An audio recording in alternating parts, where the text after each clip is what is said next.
je pense qu'on gagnerait à ce que le ministre des zones économiques et spéciales ainsi que celui des partenariats publics-privés puissent s'asseoir et puis revoir la doctrine avec le ministre de l'économie, parce qu'on a l'impression que le Congo n'a pas de ministre de l'économie. Le ministre de l'économie actuel, il est beaucoup plus le ministre des Finances. Il faut un vrai ministre de l'économie, il faut qu'on prenne la pleine mesure d'avoir le ministre de l'économie qui va donner un cap économique au Congo. Qu'est-ce qu'on veut faire des zones économiques spéciales? Est-ce qu'on veut être comme Singapour, Maurice, ou on veut être comme Bangladesh? Parce que le Congo, moi, ce que je vois de l'action du ministre Denis Christel qui a voyagé plus que Magellan, il faut le reconnaître, pour nous ramener une usine de thé et puis la vente de nos terres, la spoliation de nos terres. Pour lui, c'est une logique où on va faire du Congo un Bangladesh. Mais si nous, on veut se développer, il faut faire du Congo un Dubaï, où les gens qui vont venir investir puissent co-investir avec les nationaux pour que nous soyons tirés vers le haut. Et une fois que ces gens sont partis, nous puissions prendre le relais nous-mêmes pour pouvoir assurer notre propre prospérité, notre propre indépendance.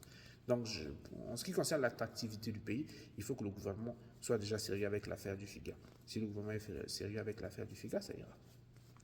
Après, il faut un contenu local. Il faut donner la priorité au contenu local.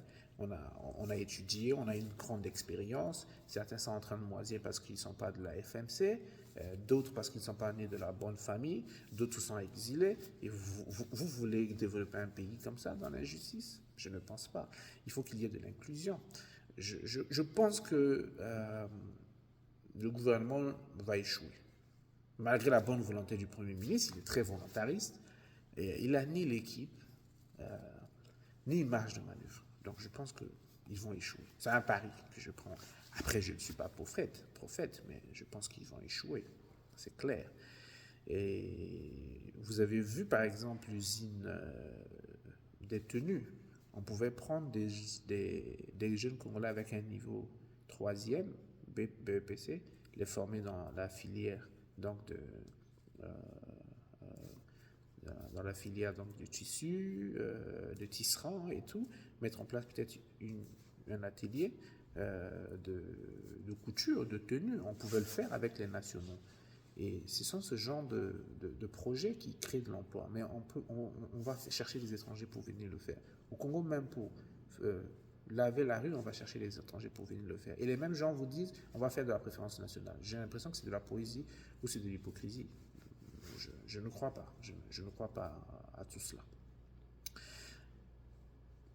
Pour terminer, l'objectif, il n'est pas pertinent pour moi, 10 000 emplois. L'objectif est modeste, il est nonchalant, pas pertinent et je le trouve pas honnête parce que je vous dis que les 10 000 emplois ont peut-être déjà été comblés. Si vous voyez un gouvernement prendre ce risque, surtout le nôtre, c'est qu'ils ont déjà réglé le problème. On se connaît. Maintenant, sur l'attractivité du pays, il faut une réunion de famille. Hein?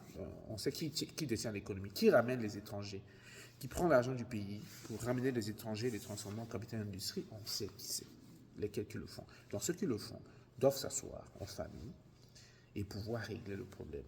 Dire, bon, on a trop tiré sur la bête, cette fois-ci, soyons sérieux et puis lâchons du lest. Je pense que c'est cela. Et pour la jeunesse congolaise, je veux leur dire de maintenir la pression, de toujours utiliser les réseaux sociaux, parce que c'est le seul moyen de ne pas être tapé par les sbires, hein, les militaires. C'est le seul moyen de pouvoir s'exprimer en toute sécurité et de pouvoir atteindre un maximum de dirigeants. Donc, continuez avec les réseaux sociaux, la bonne utilisation, soyez conséquents, soyez polis, soyez pertinents, dénoncez, dites ce dont vous avez besoin, ce que vous méritez. Et j'ai envie de vous dire que la jeunesse congolaise sera vraiment à sa place le jour où le président de la République